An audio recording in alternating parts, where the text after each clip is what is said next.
Nasabat ang mahigit 30 milyong pisong halaga ng iligal na droga sa ikinasang buy-bust operation ng Philippine National Police at Philippine Drug Enforcement Agency sa Barangay Sagana, Bungabong Oriental, Mindoro. Ang operasyon na ito ay bahagi ng mas pinaigting na kampanya ng pambansang pulisya, katuwang ang iba pang ahensya ng pamahalaan upang labanan ang iligal na droga sa bansa. Patrolwoman Ana Rose Guadagna, ibalita mo.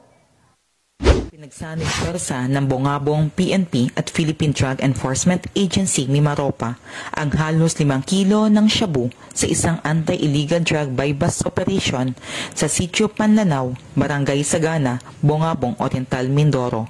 Nito lang may 16 ng Setyembre, taong kasalukuyan.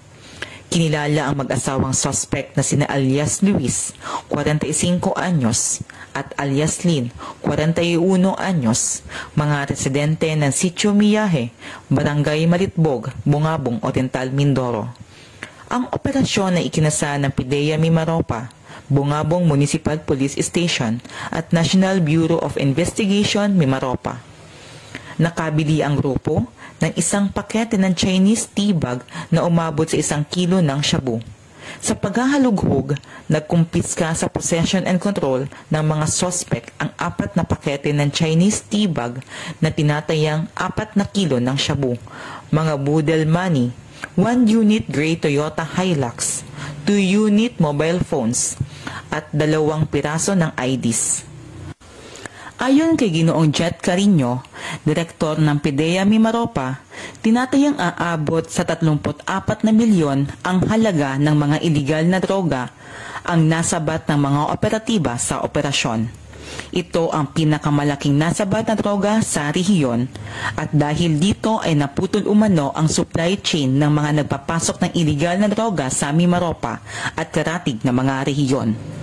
Ang pambansang pulisya, katuwang ang iba't ibang ahensya ng pamahalaan ay patuloy sa pagpapaigting ng kanilang kampanya kontra iligal na droga. Ito ay alinsunod sa isa sa pinakapangunahing prioridad ng administrasyon na labanan ang mga sindikato ng droga sa pamamagitan ng pagpigil sa kanilang mga iligal na aktibidad at pagbuwag sa kanilang mga operasyon. Mula dito sa home of the Police Eco Warriors, Calapan City, Oriental, Mindoro, ako ang inyong PNN correspondent, Patrolwoman Ana Rose Guadagna, alagad ng batas, tagataguyod ng balitang pulis. Maraming salamat, Patrolwoman Guadagna.